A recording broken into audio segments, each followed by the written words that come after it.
ملک و قوم کی خوشحالی اور معاشی استحکام میں تجارت اہم کردار ادا کرتی ہے۔ تجارت، بزنس، معاشیات، مال و متاع، یہ موضوع ہمیشہ سے سب کے لیے اہمیت و دلچسپی کا حامل رہا ہے۔ آج امریکہ اور دوسرے مغربی ممالک جیسے برطانیہ، فرانس، روس، اٹلی اور جرمنی، نیز ایشیا میں چین اور جاپان تجارت ہی کے سبب دنیا بھر میں چھائے ہوئے ہیں۔ تجارت کی وجہ سے صنعت و حرفت، معاشیات، اکنامک سائنس، ٹیکنالوجی اور سیاست وغیرہ کے میدان میں بھی انقلاب رونما ہو رہے ہیں۔ معاشیات کی غرض سے اپنے آپ کو مستحکم و امپاور کرنے کے لیے اس دھرتی نے صدیوں سے جنگ و جدال سے خون کی ندیوں کو بہتا ہوا دیکھا ہے۔ تجارت کی غرض سے مسلمان عرب سے نکل کر دور دراز ملکوں میں پہنچے اور تجارت کے ساتھ ساتھ تبلیغ کا زبردست کارنامہ انجام دیا۔ دور خلافت کی فتوحات میں غلبہ اسلام کے ساتھ بیت المال کو بے پناہ فائدہ پہنچایا۔ پھر شہادت عثمان غنی ہوئی اور فتنوں کا دور شروع ہوا۔ شہادت مولا علی کے بعد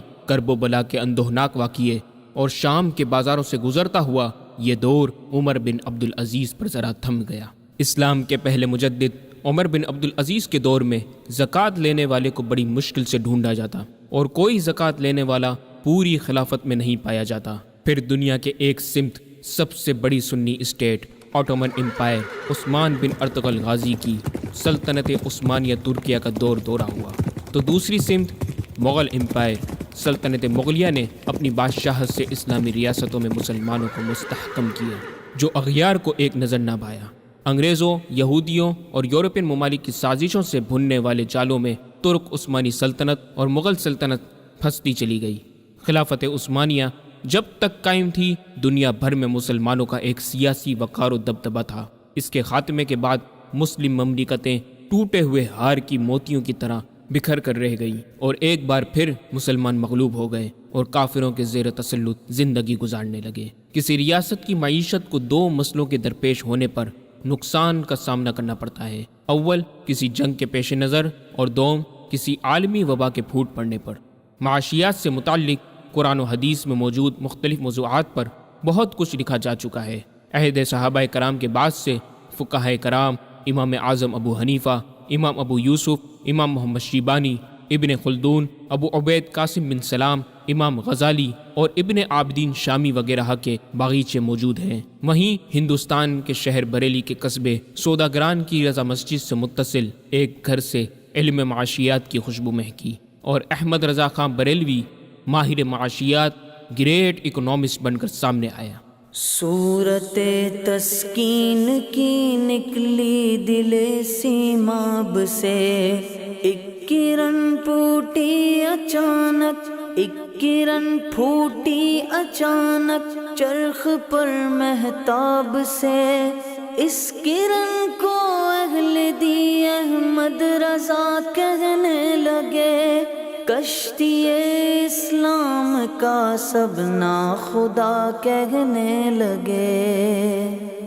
آئیے انجمن ضیاء طیبہ آپ کو Ahmad Raza Barelvi the great economist کی اقتصادیات و معاشیات پر موجود تحقیقات و دستاویزات کی جھلک دکھائے۔ احمد رضا بریلوی عظیم ماہر معاشیات، دی گریٹ اکنامسٹ، جس نے سب سے پہلے 1298 مطابق 1881 میں یعنی صرف 25 سال کی عمر میں بزنس ایتھکس پر تجارتی معاملات میں مسلمانوں کو حرام مال سے تجارت و معاملات کرنے اور اس کے نقصانات پر ایک تصنیف احکام الاحکام تحریر فرمائی، جو اب تک غیر مطبوعہ ہے۔ احمد رضا بریلوی عظیم ماہر معاشیات، دی گریٹ اکنامسٹ، جس نے 1302 ہجری مطابق 1885 عیسوی یعنی 30 سال کی عمر میں ٹھیکیداری کانٹریکٹ کے شرعی معاملات کا جائزہ لیا اور اجود القرا لمن یطلب الصحہ تحریر فرمائی، جس میں امام احمد رضا نے زمیندار اور کاشتکار کے مابین کانٹریکٹ کے معاملات پر کلام کیا اور ٹھیکے کے جائز و حرام کی صورتوں کو واضح کیا اور شرعی حدود کے اندر رہتے ہوئے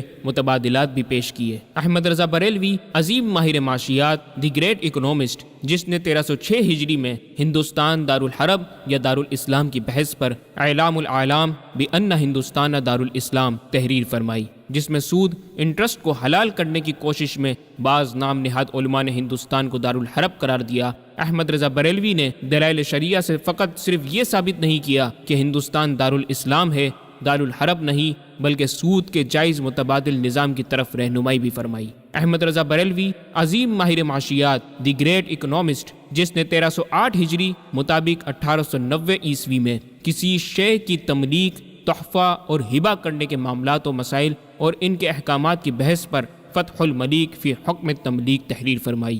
احمد رضا بریلوی عظیم ماہر معاشیات، دی گریٹ اکنامسٹ، جس نے 1309 ہجری مطابق 1891 میں معراج النبی کے دن گولڈ اینڈ سلور، سونے اور چاندی کے استعمال اور مرد کے جائز و حرام پر تحقیق انیق الطیب الوجیز تحریر فرمائی، جس میں وہ 15 انواع شمار کی جن میں سونے اور چاندی کا استعمال مرد کو بھی جائز ہے۔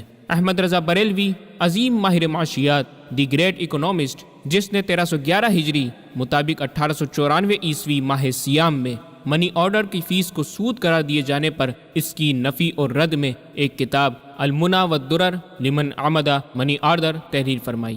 احمد رضا بریلوی عظیم ماہر معاشیات، دی گریٹ اکنامسٹ، جس نے 1312 ہجری مطابق 1894 میں قحط زدہ فیمن اسٹریمن علاقے اور کسی وبا پینڈیمک کے پھوٹ پڑنے پر اس سے نمٹنے کے علاج سے متعلق تصنیف راد القحط الوبا تحریر فرمائی۔ احمد رضا بریلوی نے اپنی اس تحریر میں مشترکہ طور پر مسلمان محلداروں کے صدقہ و خیرات، ہبہ اور عطیہ کا شوق دلانے اور خصوصاً اس وقت جب کسی علاقے میں کوئی وبا پھیل جائے یا قحط پڑ جائے تو لوگ حسب استطاعت قحط زدگان کو کھانا کھلائیں، بشرط یہ کہ مسلمان اس عمل میں نیک نیتی اور حلال مال سے شریک ہوں۔ احسان جتلانا اور لوگوں کو ستانا مقصود نہ ہو اور غمخواری کے ذریعے وبا کو لوٹا دینے پر سیر حاصل کرام فرمایا۔ احمد رضا بریلوی عظیم ماہر معاشیات، دی گریٹ اکنامسٹ، جس نے 1318 ہجری مطابق 1900 عیسوی میں اسلامی ریاستوں میں زمینوں کے محصول ٹیکس کے حوالے سے افصح البیان فی حکم مزرعی ہندوستان تحریر فرمائی، جس میں ہندوستان کی زمینوں اور پیداوار سے حاصل کیے جانے والے شرعی وظیفے ٹیکس پر تحقیق و بحث کی۔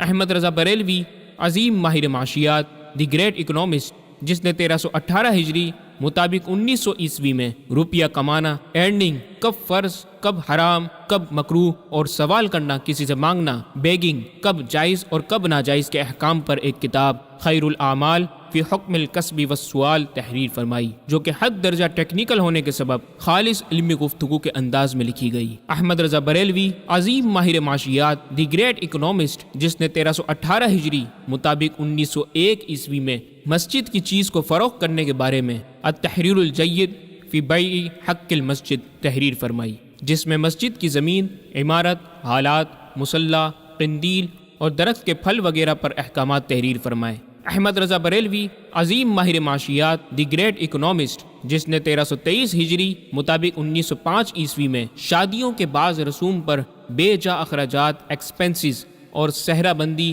بندوقیں چھوڑنا، گانے باجے وغیرہ جیسی خرافات اور جائز رسوم کی تفصیلی بیان پر ہادی الناس فی اشیاء من رسوم الاعراض تحریر فرمائی، جس میں فرمایا کہ شادی میں یہ حرکتیں ہوں، مسلمانوں پر لازم ہے کہ اس میں ہرگز شریک نہ ہوں، اور اگر دانستہ شریک ہو گئے تو جس وقت اس قسم کی باتیں شروع ہوں تو سب مسلمان مرد عورتوں پر لازم ہے کہ فوراً اس وقت اٹھ جائیں۔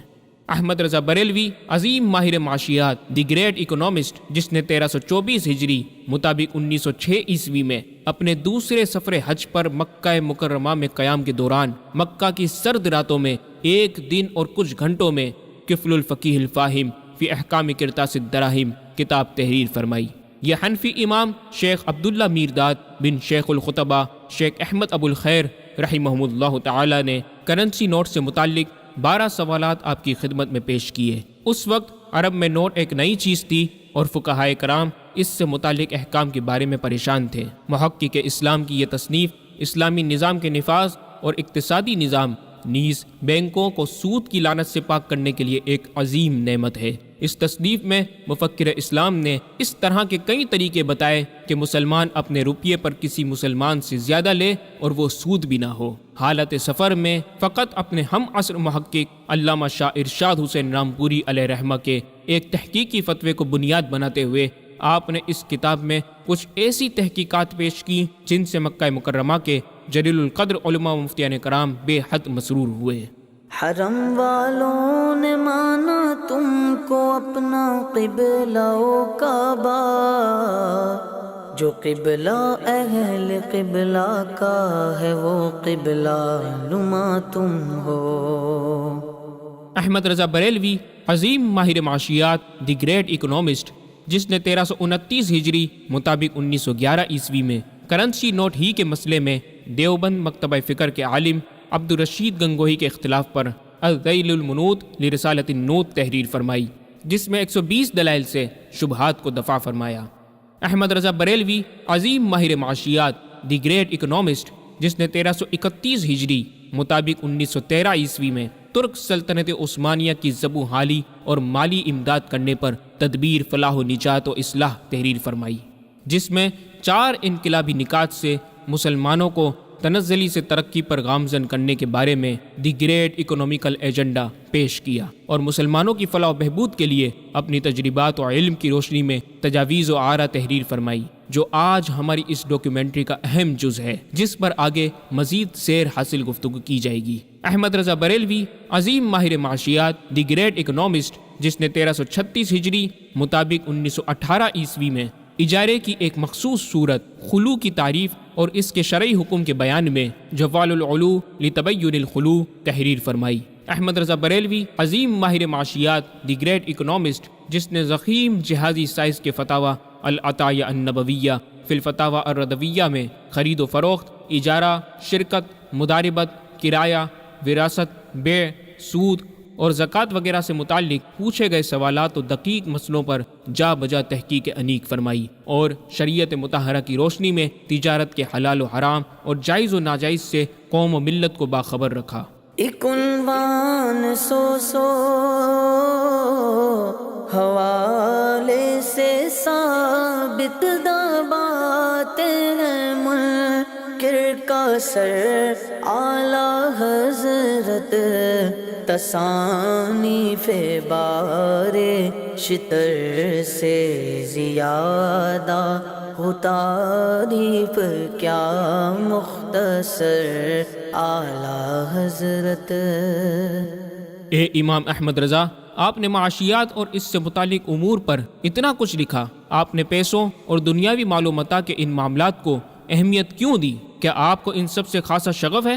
فرماتے ہیں، وہ لوگ جو دنیا میں سونا چاندی سے محبت رکھتے ہیں قیامت کے دن پکارے جائیں گے۔ کہاں ہیں وہ لوگ جو خدا کے دشمن سے محبت رکھتے ہیں؟ ایک اور مقام پر دنیا کے بارے میں تنبیہ کرتے ہیں، دنیا سجن مومن ہے، سجن مومن ہے، سجن مومن میں اتنا آرام مل رہا ہے، محض فضل نہیں۔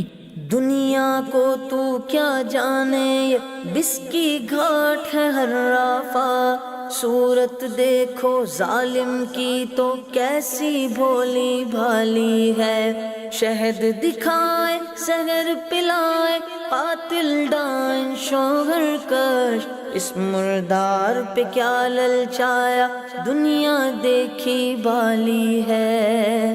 بعض حضرات نے آپ سے ناواقفی میں پوچھ لیا کہ فتویٰ پر فیس کیا ہوگی؟ جواباً تحریر فرمایا، یہاں بحمد اللہ تعالی فتویٰ پر کوئی فیس نہیں لی جاتی، کبھی ایک پیسہ نہ لیا اور نہ لیا جائے گا، بعونہ تعالی ولہ الحمد۔ معلوم نہیں کون لوگ ایسے پست ہمت ہیں جنہوں نے یہ سیغہ کسب کا اختیار کر رکھا ہے، جس کے باعث دور دور کے ناواقف مسلمان کئی بار پوچھ چکے ہیں کہ فیس کیا ہوگی۔ وطن عزیز پاکستان کے شہر راولپنڈی سے ایک سائل نے بارہا مسائل پوچھے اور ہر بار انہوں نے اجرت و قیمت کی بات کی۔ اب غیرت مند احمد رضا بریلوی کے قلم کے تیور تو ذرا دیکھیے، لکھتے ہیں، قیمت کاغذ کی نسبت پہلے آپ کو لکھ دیا گیا کہ یہاں فتویٰ اللہ کے لیے دیا جاتا ہے، بیجا نہیں لیا جاتا، آئندہ کبھی یہ الفاظ نہ لکھیے۔ خوددار امام احمد رضا بریلوی خود اپنے عمل کے ساتھ اپنے احباب کو بھی اس طرح ہدایت و تاکید فرماتے۔ احمد رضا بریلوی کے نجی پرائیویٹ خطوط اور دیگر سوشل ایکٹیویٹیز سے پتہ چلتا ہے کہ احمد رضا بریلوی ہم مسلمانوں کے درد مند اور غمخوار مددگار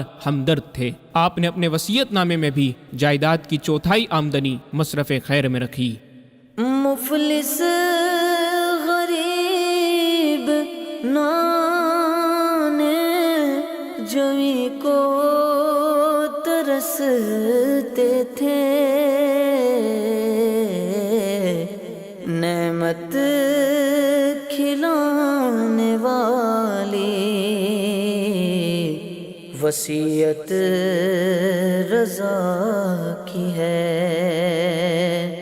لوگ آپ سے فقط فتوے کے مسائل ہی نہیں پوچھتے بلکہ اپنے دیگر زندگی کے اہم معاملات اور حالات حاضرہ پر بھی سوال اور مشورہ بھی کرتے۔ احمد رضا بریلوی کا ایک خلیفہ ظفر الدین بہاری، جو مصنف، محقق، مدقق، مناظر، منتظم، ماہر حیت و فلکیات جسے ملک العلماء کے لقب سے جانا جاتا، اور کلکتہ کے حاجی منشی لال محمد خان، جو محسن اہل سنت، اشاعتی و تنظیم امور میں پیش رہنے والا نام۔ ان کے تذکرے میں امام اہل سنت امام احمد رضا بریلوی کا جماعتی درد اور ملی کرب دیکھیے کہ ملک العلماء کے نام اپنے ایک خط میں لکھتے ہیں، افسوس کہ ادھر نہ مدرس، نہ واعظ، نہ ہمت والے مالدار، ایک ظفر الدین کدھر جائیں اور ایک لال خان کیا بنائے۔ صرف یہی نہیں، احمد رضا بریلوی دوسرے اداروں کے لیے معاونت و تعاون کی اپیلیں بھی کرتے۔ امام عشق و محبت ہم مسلمانوں کی بدحالی کو دیکھ کر اڑتے رہتے۔ اپنے ایک خط میں تحریر فرماتے ہیں کہ سنیوں کی عام حالت یہ ہو رہی ہے کہ جن کے پاس مال ہے انہیں دین کا کم خیال ہے، اور جنہیں دین سے غرض ہے افلاس کا مرض ہے۔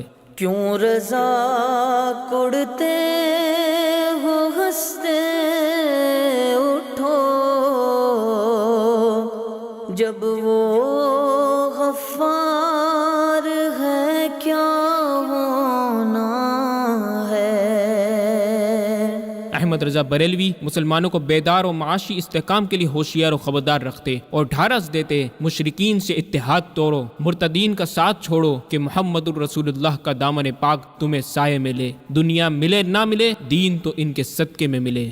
مفکر اسلام نے انتباہ فرمایا کہ قرآنی ارشاد کے مطابق کافر و مشرک، یہود و نصارہ، آتش پرست و ستارہ پرست سب ہی مسلمانوں کے دشمن ہیں۔ اے امام احمد رضا، یہ بھی رہنمائی فرمائیے کہ ہم مسلمان اپنے دشمن سے کیسے بچیں۔ درد مند احمد رضا نے دشمن کی نفسیات کا تجزیہ کرتے ہوئے مسلمانوں کو تلقین کی کہ دشمن اپنے دشمن کے لیے 3 باتیں چاہتا ہے۔ اول، اس کی موت کہ جھگڑا ہی ختم ہو جائے۔ دوم، یہ نہ ہو تو اس کی جلا وطنی کہ اپنے پاس نہ رہے۔ سوم، یہ بھی نہ ہو سکے تو آخری درجہ اس کی بے پری کہ عاجز بن کر رہے۔ مخالف کے یہ 3 درجے مسلمانوں پر دشمنان اسلام نے طے کر دیے اور ان کی آنکھیں نہیں کھلتی، خیر خواہی ہی سمجھے جاتے ہیں۔ احمد رضا بریلوی کی ان باتوں کو ذرا غور سے سمجھیں کہ کتنی سچائی ہے اس میں۔ دشمنان اسلام نے ہم مسلمانوں کو ہمیشہ اپنا دشمن ہی جانا، مگر ہم نے اس دشمن سے اتحاد کیا، ہاتھ ملایا، بدلے میں سودو، بوسنیا، سربیا، کروشیا، کشمیر، فلسطین، چیچنیا، عراق، افغانستان، لبنان، شام، برما اور چین و ہندوستان وغیرہ میں مسلمانوں کا خون بہایا جا رہا ہے۔ امریکہ، برطانیہ، نیٹو، اسرائیل، روس اور چین وغیرہ نے معاشی استحکام سے مسلمانوں کو لاچار کر دیا ہے۔ ہم صرف ٹک ٹک دی دم دم نہ کشی دم کا مجسمہ بنے دیکھتے رہے۔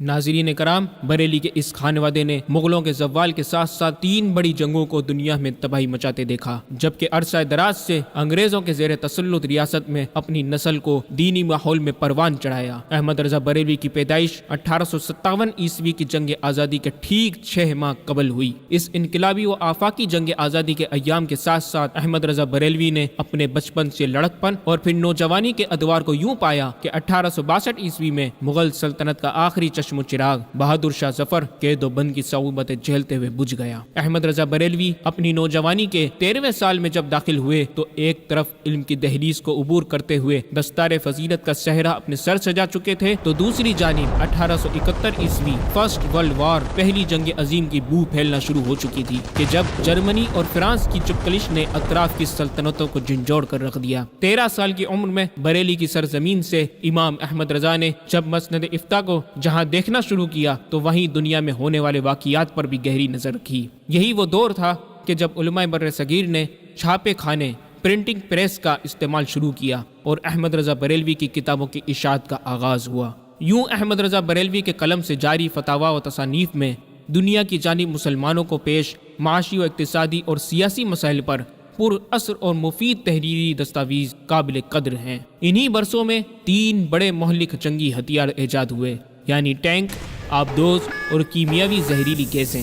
چونکہ اس پہلی عالمی جنگ کا آغاز جولائی 1914 عیسوی میں ہوا، جبکہ اس سے قبل 1908 عیسوی سے اس جنگ کی سازشوں سے کئی ریاستوں کے ٹکڑے ہو چکے تھے اور کہیں پر قبضے، گویا پوری دنیا کو اس آتش و آہن کی بھٹی میں کودنا پڑا، اور ان تینوں ہتھیاروں سے دنیا میں ایک بڑی تباہی مچی۔ تقریباً 1 کروڑ ہلاکتیں ہوئیں، 2 کروڑ افراد زخمی ہوئے، جبکہ ان میں 10 لاکھ مقبوضہ بر صغیر پاک و ہند کے مسلمان، ہندو اور سکھ شامل ہیں۔ جب 1918 میں اس جنگ کا خاتمہ ہوا تو امریکہ کے علاوہ تمام اقوام کی شوکت و عمارت کا فلک بوس محل دھڑام سے زمین بوس ہو گیا۔ برطانیہ دیوالیہ ہو گیا، فرانس زخم، روس اور جرمنی انقلاب کی دہلیز پر کھڑے تھے، آسٹریا اور ہنگری کی عظیم سلطنتیں ختم ہو گئی تھی، ترک خلافت عثمانیہ ٹکڑے ٹکڑے ہو گئی تھی، افریقہ میں سلطنت ترکیہ کے صوبوں پر اتحادی قابض ہو چکے تھے، اٹلی بدحواس و مضطرب تھا، اور عرب ممالک چھوٹی چھوٹی حد بندیوں میں مختلف آزاد مملکتوں میں بٹ چکے تھے،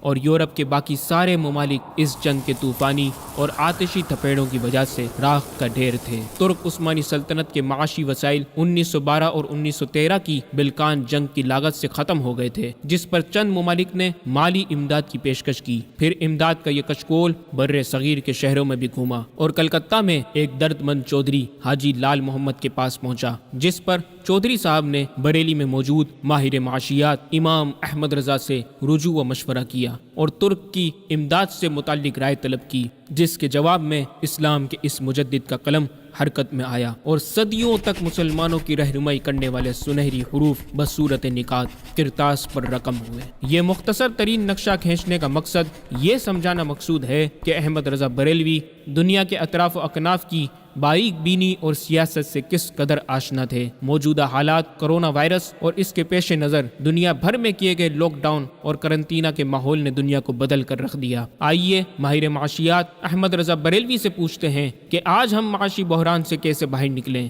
کیسے ملت اسلامیہ کی اخلاقی، معاشی، تعلیمی اور سیاسی فلاح و بہبود ہو۔ ضیاء طیبہ اپنی تحقیق کے بعد یہ دعویٰ کرتی ہے کہ سب سے پہلے 19ویں صدی میں مسلمانوں کو معاشی منصوبہ دینے والا یہ گریٹ اکنامسٹ احمد رضا بریلوی ہے۔ جی ہاں، سب سے پہلے 1913 عیسوی موسم بہار کے آغاز میں حاجی لال محمد خان کی جانب سے ترکوں کی امداد پر پوچھے گئے سوال پر اس ماہر معاشیات نے مسلمانوں کو ایک بہترین معاشی و فلاح و بہبود کا منصوبہ گریٹ اکنامیکل ایجنڈا لکھ کر دیا، جو آج 100 سال بعد بھی تازہ دم اور کارآمد ہے۔ اس منصوبے میں درج کیے گئے فارمولے کے الفاظ آج بھی ہمیں چیخ چیخ کر پکار رہے ہیں کہ آؤ بدحالی کو خوشحالی میں بدلو، اور ہم نے یہ 100 سال جیسی بھی قسم پرسی میں گزار تو دیے، لیکن احمد رضا کی تحریروں کو پڑھنا اور اس پر غور و فکر اور عمل کرنا گوارا نہیں کیا، بس لنگر رضویہ سے لطف اندوز ہوتے رہے۔ فقیر کو یہ کہنے دیجئے کہ احمد رضا نام ہی ایک ایسی سونے کی چڑیا کا ہے کہ جس کو جس بھی رخ سے بیچو گے تو کبھی بھوکے نہیں سو گے۔ واہ اے احمد رضا، تیرے نام کا بھی کیا کہنا کہ تیرے نام اور خدمات پر تو اہل سنت جان چھڑکتے نظر آتے ہیں، اور تیری شخصیت کی سحر ترازی میں وہ اس طرح گم ہے کہ تیرے افکار و تعلیمات کی انگلی ان کے ہاتھ سے چھوٹ چکی ہے۔ وہ مسلک اعلی حضرت کے نام پر دیوانہ وار ٹوٹے پڑ رہے ہیں، لیکن یہ سمجھنے کی کوشش نہیں کر رہے ہیں کہ آخر مسلک اعلی حضرت کیا ہے۔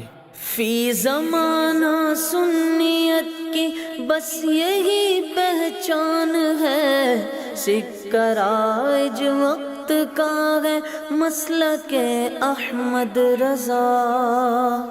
دور امام احمد رضا کا جائزہ لیا جائے تو بر صغیر میں علم اقتصادیات کا مطالعہ عام نہیں تھا۔ 1913 عیسوی میں احمد رضا بریلوی کے دیے گئے نظریے کو اس وقت فراموش کر دینے کی وجہ سے شہرت نہ مل سکی اور وہ پس پش چلا گیا، تو اوروں نے بھی نئے نظریے کی ضرورت کو محسوس کیا۔ پھر احمد رضا بریلوی کے بتائے گئے نظریے و منصوبے کے 23 سال بعد 1936 عیسوی میں ایک انگریز ماہر اقتصادیات جے ایم کینیز نے اپنے مشہور زمانہ نظریہ روزگار و آمدنی پیش کیا، جس پر ان کی خدمات کے صلے میں تاج برطانیہ نے لارڈ کے خطاب سے نوازا، جو کسی بھی انگریز کے لیے باعث افتخار و اعلیٰ ترین خطاب ہے۔ سارا کریڈٹ کینیز کو جاتا ہے اور ہم اپنے گریٹ ریسرچ اسکالر کے ارشادات سے قطعاً بے خبر۔ مغربی ماہرین معاشیات کو داد دیتے ہیں، قسمت کی ستم ظریفی کو ہم کیا نام دیں گے، خوان نعمت ہمارے سامنے لگا ہوا ہے، لیکن ہماری نگاہیں مغرب کی ڈنر ٹیبل پر لگی ہوئی ہے۔ ہم کو کاش ہو ادراک آج بھی،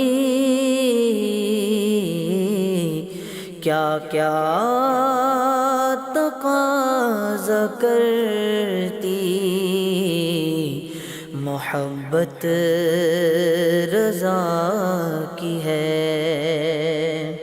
اعلیٰ حضرت امام اہل سنت نے نہایت عام فہم زبان میں بھاری بھرکم معاشی اصطلاحوں کے بغیر تقریباً وہی تمام باتیں کہی ہیں جو کینیز کے نظریے میں ملتی ہیں۔ اے امام احمد رضا، ضیاء طیبہ آپ کی باتوں پر عمل کرنے کو تیار ہے، بتائیے ہمیں کیا کرنا چاہیے؟ مفکر اسلام فرماتے ہیں، آپ پوچھتے ہیں مسلمانوں کو کیا کرنا چاہیے؟ اس کا جواب میں کیا دے سکتا ہوں؟ اللہ عز و جل نے تو مسلمانوں کے جان و مال جنت کے عوض خرید لیے۔ بے شک اللہ نے مسلمانوں کے جان اور مال خرید لیے ہیں اس بدلے پر کہ ان کے لیے جنت ہے، مگر ہم ہیں کہ وہاں مسلمانوں پر کیا کچھ گزر رہی ہے۔ یہاں وہی جلسے، وہی رنگ، وہی تھیٹر، وہی امنگ، وہی تماشے، وہی بازیاں، وہی غفلتیں، وہی فضول خرچیاں، ایک بات کی بھی کمی نہیں۔ اور مظلوم اسلام کی مدد کے لیے جو کچھ جوش دکھا رہے ہیں آسمان سے بھی اونچے ہیں، اور جو اصل کاروائی ہو رہی ہے زمین کی تہ میں ہے، پھر کس بات کی امید کی جائے؟ اے امام احمد رضا، ہم اپنوں کی مدد کی غرض سے اور ہمدردی میں کیا اغیار کی مصنوعات کا بائیکاٹ کر دیں؟ فرمایا، بڑی ہمدردی تو یہ نکالی کہ یورپ کے مال کا بائیکاٹ ہو۔ میں اسے پسند نہیں کرتا، نہ ہرگز مسلمانوں کے حق میں کچھ نافع پاتا ہوں۔ اول تو یہ بھی کہنے ہی کے الفاظ ہیں، نہ اس پر اتفاق کریں گے نہ ہرگز اس کو نبھائیں گے۔ اس عہد کے پہلے توڑنے والے جینٹل مین حضرات ہوں گے جن کی گزر بغیر یورپین اشیاء کے نہیں۔ یہ تو سارا یورپ ہے، پہلے صرف اٹلی کا بائیکاٹ ہوا تھا، اس پر کتنوں نے عمل کیا اور کتنے دن نبھا،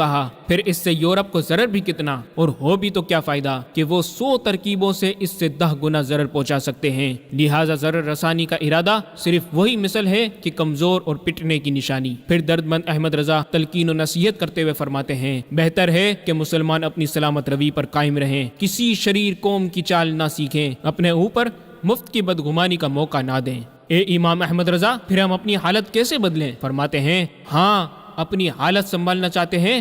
ماہر معاشیات احمد رضا بریلوی کا پہلا فارمولہ، بھی استثناء ان معدود باتوں کے جن میں حکومت کی دست اندازی ہو، اپنے تمام معاملات اپنے ہاتھ میں لیتے، اپنے سب مقدمات اپنے آپ فیصل کرتے۔ یہ کروڑوں روپے جو اسٹامپ اور وکالت میں گھسے جاتے ہیں، گھر کے گھر تباہ ہو گئے اور ہوئے جاتے ہیں، محفوظ رہتے۔ ماہر معاشیات احمد رضا بریلوی کا دوسرا فارمولہ، اپنی قوم کے سوا کسی سے کچھ نہ خریدتے کہ گھر کا نفع گھر ہی میں رہتا، اپنی حرفت و تجارت کو ترقی دیتے کہ کسی چیز میں کسی دوسری قوم کے محتاج نہ رہتے۔ یہ نہ ہوتا کہ یورپ و امریکہ والے چھٹانگ بھر تانبا کچھ صنائی گھڑن کر کے گھڑی وغیرہ نام رکھ کر آپ کو دے جائیں اور اس کے بدلے پاؤ بھر چاندی آپ سے لے جائیں۔ زندگی عزت کی مسلم ہند میں چاہے اگر، تو یہ لازم ہے کہ سودا جب بھی لے مسلم سے لے۔ ماہر معاشیات احمد رضا بریلوی کا تیسرا فارمولہ، بمبئی، کلکتہ، رنگوں، مدراس، حیدرآباد وغیرہ کے تونگر مسلمان اپنے بھائی مسلمانوں کے لیے بینک کھولتے، سود شرح حرام قطعی فرمایا ہے، مگر اور 100 طریقے نفع لینے کے حلال فرمائے ہیں جن کا بیان کتب فقہ میں مفصل ہے، اور اس کا ایک نہایت آسان طریقہ کفل الفقیہ الفاہم میں چھپ چکا ہے۔ ان جائز طریقوں پر بھی نفع لیتے کہ انہیں بھی فائدہ پہنچتا اور ان کے بھائیوں کی بھی حاجت بر آتی، اور آئے دن جو مسلمانوں کی جائیدادیں بنیوں کی نظر ہوئی چلی جاتی ہیں ان سے بھی محفوظ رہتے۔ اگر بنیوں کی جائیداد ہی لی جاتی، مسلمان ہی کے پاس رہتی، یہ تو نہ ہوتا کہ مسلمان ننگے اور بنیے چنگے۔ ماہر معاشیات احمد رضا بریلوی کا چوتھا فارمولہ، سب سے زیادہ اہم، سب کی جان، سب کی اصل اعظم وہ دین متین تھا جس کی رسی مضبوطی سے تھامنے نے اگلوں کو ان مدراج عالیہ پر پہنچایا، چار دانگ عالم میں ان کی ہیبت کا سکہ بٹھایا، نان شبینہ کے محتاجوں کو بلند تاجوں کا مالک بنایا، اور اسی کے چھوڑنے نے پشنوں کو یوں چاہے ذلت میں گرایا۔ فَإِنَّ لِلَّهِ وَإِنَّ إِلَيْهِ رَاجِعُونَ وَلَا حَوْلَ وَلَا قُوَّةَ إِلَّا بِاللَّهِ الْعَلِيِّ الْعَظِيمِ۔ دین متین علم دین کے دامن سے وابستہ ہے، علم دین سیکھنا پھر اس پر عمل کرنا، اپنی دونوں جہاں کی زندگی چاہتے، وہ انہیں بتا دیتا، اندھو جسے ترقی سمجھ رہے ہو سخت تنزل ہے، جسے عزت جانتے ہو اشد ذلت ہے۔ پھر فرماتے ہیں، مسلمان اگر یہ چار باتیں اختیار کر لیں تو انشاءاللہ العزیز آج ان کی حالت سنبھل جاتی ہے۔ اے امام احمد رضا، انشاءاللہ العزیز ضیاء طیبہ یہ چار باتوں پر عمل کرنے اور امپلیمنٹ کرنے کی طرف ضرور قدم اٹھائے گی۔ احمد رضا بریلوی ان چاروں باتوں کے برعکس ہونے والے عمل کی جانب بھی توجہ مبذول کرواتے ہیں، اور یوں ارشاد فرماتے ہیں کہ مگر حاصل کیا جب کوئی اس پر عمل کرنے والا نہ ہو، عمل کی حالت ملاحظہ ہو۔ اول پر تو یہ عمل ہے کہ گھر کے فیصلے میں اپنے دعوے سے کچھ بھی کمی ہو تو منظور نہیں، اور کچہری جا کر اگرچہ گھر کی بھی جائے ٹھنڈے دل سے پسند۔ کیا آپ ان حالتوں کو بدل سکتے ہیں؟ فَهَلْ أَنْتُمْ مُنْتَهُونَ۔ دوم کی کیفیت کہ اول تو خاندانی لوگ حرفت و تجارت کو عیب سمجھتے ہیں اور ذلت کی نوکریاں کرنے، ٹھوکریں کھانے، حرام کام کرنے، حرام مال کھانے کو فقر و عزت، اور جو تجارت کریں بھی تو خریداروں کو اتنا حس نہیں کہ اپنی ہی قوم سے خریدیں، اگرچہ پیسہ زائد صحیح کہ نفع ہے تو اپنے ہی بھائی کا ہے۔ اہل یورپ کو دیکھا ہے کہ دیسی مال اگرچہ ولایتی کی مثل اور اس سے ارزاں بھی ہو تو ہرگز نہ لیں گے اور ولایتی گراں خرید لیں گے۔ ادھر بیچنے والوں کی یہ حالت کہ ہندو آنا روپیہ نفع لے، مسلمان صاحب چونی سے کم پر راضی نہیں، اور پھر لطف یہ کہ مال بھی اس سے ہلکا بلکہ خراب۔ ہندو تجارت کے اصول جانتا ہے کہ جتنا تھوڑا نفع رکھے اتنا ہی زیادہ ملتا ہے، اور مسلمان صاحب چاہتے ہیں کہ سارا نفع ایک ہی خریدار سے وصول کر لیں۔ ناچار خریدنے والے مجبور ہو کر ہندو سے خریدتے ہیں۔ کیا تم یہ عادتیں چھوڑ سکتے ہو؟ فہل انتم منتہون۔ سوم کی یہ حالت کہ اکثر امرا کو اپنے ناجائز عیش سے کام ہے، ناچ رنگ وغیرہ بے حیائی یا بےہودگی کے کاموں میں ہزاروں لاکھوں اڑا دیں۔ وہ ناموری ہے، ریاست ہے، اور مرتے بھائی کی جان بچانے کو ایک خفیف رقم دینا ناگوار۔ اور جنہوں نے بنیوں سے سیکھ کر لین دین شروع کیا وہ جائز نفع کی طرف توجہ کیوں کریں؟ دین سے کیا کام؟ اللہ اور رسول کے احکام سے کیا غرض؟ ختنہ نے انہیں مسلمان کیا اور گائے کے گوشت نے مسلمانی قائم رکھی۔ اس سے زائد کی کیا ضرورت ہے؟ نہ انہیں مرنا ہے، نہ اللہ وحدہ قہار کے حضور جانا، نہ اعمال کا حساب دینا۔ نہ چار حاجت مند بنیوں کے ہتھے چڑھتے ہیں اور جائیدادیں ان کی نظر کر بیٹھتے ہیں۔ چاہرم کا حال ناگفتہ بھی ہے کہ انٹر پاس کو رزاق کے مطلق سمجھا ہے۔ وہاں نوکری میں عمر کی شرط، پاس کی شرط، پھر پڑھائی وہ مفید کہ عمر بھر کام نہ آئے، نہ اس نوکری میں اس کی حاجت پڑے۔ اپنی ابتدائی عمر کہ وہی تعلیم کا زمانہ ہے یوں گوائی۔ اب پاس ہونے میں جھگڑا ہے، تین بار فیل ہوتے ہیں اور پھر لپٹے چلے جاتے ہیں۔ پھر تقدیر سے پاس بھی مل گیا تو اب نوکری کا پتہ نہیں، اور ملی بھی تو صریح ذلت کی، اور رفتہ رفتہ دنیاوی عزت کی بھی پائی تو وہ عند الشرع ہزار ذلت۔ کہیے پھر علم دین سیکھنے اور دین حاصل کرنے اور نیک و بد میں تمیز کرنے کا کون سا وقت آئے گا؟ نتیجہ یہ ہوتا ہے کہ دین کو مذائقہ سمجھتے ہیں، اپنے باپ دادا کو جنگلی، وحشی، بے تمیز، گوار، نالائق، بےہودہ، احمق، بے خرد جاننے لگتے ہیں۔ بغرض غلط اگر یہ ترقی بھی ہوئی تو نہ ہونے سے کروڑ درجے بدتر ہے۔ کیا تم علم دین کی برکت ترک کرو گے؟ فہل انتم منتہون۔ آگے ارشاد فرماتے ہیں یہ وجہ ہے، یہ اسباب ہیں، مرض کا علاج چاہنا اور سبب کا قائم رکھنا حماقت نہیں تو کیا ہے؟ اس نے تمہیں ذلیل کیا، اس نے غیر قوموں کو تم پر ہنسوایا، اس نے جو کچھ کیا وہ اس نے، اور آنکھوں کے اندھے اب تک اس اوندھی ترقی کا رونا روئے جاتے ہیں۔ ہائے قوم، وائے قوم، یعنی ہم تو اسلام کی رسی گردن سے نکال کر آزاد ہو گئے، تم کیوں قلی بنے ہوئے ہو؟ حالانکہ حقیقتاً یہ آزادی ہی سخت ذلت کی قید ہے، جس کی زندہ مثال یہ ترکوں کا واقعہ ہے۔ ولا حول ولا قوت الا باللہ العلی العظیم۔ احمد رضا بریلوی پھر مسلمانوں سے مخاطب ہو کر یوں اپیل کرتے ہیں کہ اگر میرا خیال صحیح ہے تو ہر شہر اور قصبے میں جلسے کریں اور مسلمانوں کو ان 4 باتوں پر قائم کر دیں، پھر آپ کی حالت خوبی کی طرف نہ بدلے تو شکایت کیجیے۔ اے امام احمد رضا، آپ کا خیال صحیح ہے یا نہیں؟ اس کا فیصلہ تو جب کیا جاتا کہ آپ کی اپیل پر عمل ہوتا اور نتائج و زمینی حقائق کو مورخین قلم بند کرتے۔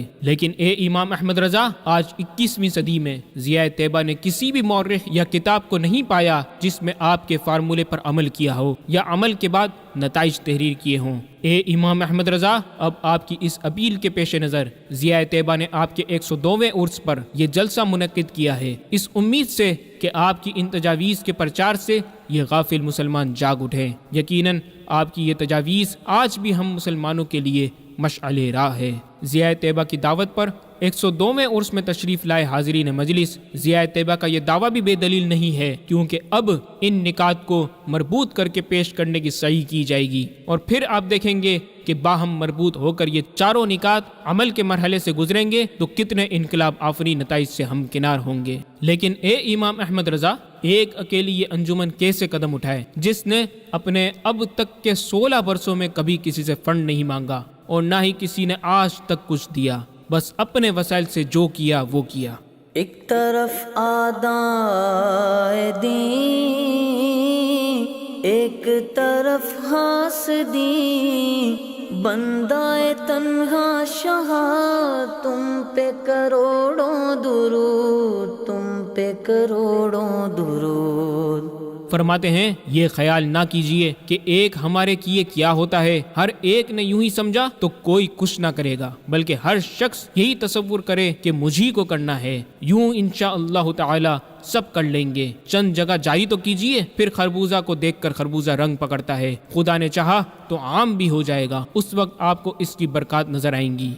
ناظرین کرام، الحمدللہ تعالی ضیاء طیبہ اپنے اعلیٰ امام اعلیٰ حضرت عالی مرتبت شاہ احمد رضا خان بریلوی نور اللہ تعالی مرکزہ کے اس عظیم معاشی و اقتصادی منصوبے کی تکمیل کی جانب عملی قدم اٹھانے کا عزم و اعلان کرتی ہے، اور اس منصوبے کے پیش نظر ایک علماء و دانشوروں اور اس مہم سے منسلک پیشے کے اہم سلجھے ہوئے تجربہ کار افراد پر مشتمل ایک کمیشن تشکیل دیتی ہے، جس کے زیر اثر اس منصوبے کی ضرورت کے مطابق شعبوں اور دیگر کاموں پر مزید کمیٹیاں کام سر انجام دیں گی۔ آج اس اعلان اور عزم کے ساتھ ضیاء طیبہ اس عظیم منصوبے میں اہل سنت و جماعت کے با ہمت و مخلص مخیر حضرات کو شمولیت و رکنیت حاصل کرنے کی اپیل کرتی ہے کہ احمد رضا بریلوی کے مشن کو تکمیل تک پہنچا کر ان کی روح کو تسکین کا سامہ بخشیں۔ یہ فکر رضا کی ضیاء پاشیاں ہیں، یہ تذکار کی جلوہ سامانیاں ہیں، تیرے نام سے ہم نے پائی ہے عزت، کرم ہو کے چلتا رہے یہ ادارہ۔ کیونکہ امام اہل سنت نے خود یوں ہم بے کسوں کو دعا دی، اللہ اکرم الاکرمین اپنے حبیب کریم صلی اللہ تعالی علیہ وسلم کے طفیل سے ہماری اور ہمارے اسلامی بھائیوں کی آنکھیں کھولے، اصلاح قلوب و احوال فرمائے، خطاؤں سے درگزر کرے، غیب سے اپنی مدد اتارے، اسلام و مسلمین کو غلبہ قاہرہ دے، آمین الہ الحق آمین، وحسبنا اللہ ونعم الوکیل، ولا حول ولا قوت الا باللہ العلی العظیم۔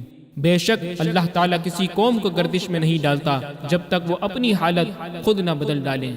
جس طرح برے رویے کی طرف اپنی حالت بدلنے پر تعزیانہ ہے، یوں ہی نیک روش کی طرف تبدیلی پر بشارت ہے کہ اپنے کرتب چھوڑو گے تو ہم تمہاری اس ردی حالت کو بدل دیں گے، ذلت کے بدلے عزت دیں گے۔ اے رب ہمارے، ہماری آنکھیں کھول اور اپنے پسندیدہ رستے پر چلا، صدقہ رسولوں کے سورج مدینہ کے تاج کا، صلی اللہ تعالی علیہ وسلم وعلی آلہ وصحبہ وبارک وکرم، آمین۔ راز کے ایمان و حرمت کے نگہباں زندہ باد، زندہ باد مفتی احمد رضا خاں، زندہ باد، زندہ باد مفتی احمد رضا خاں، زندہ باد۔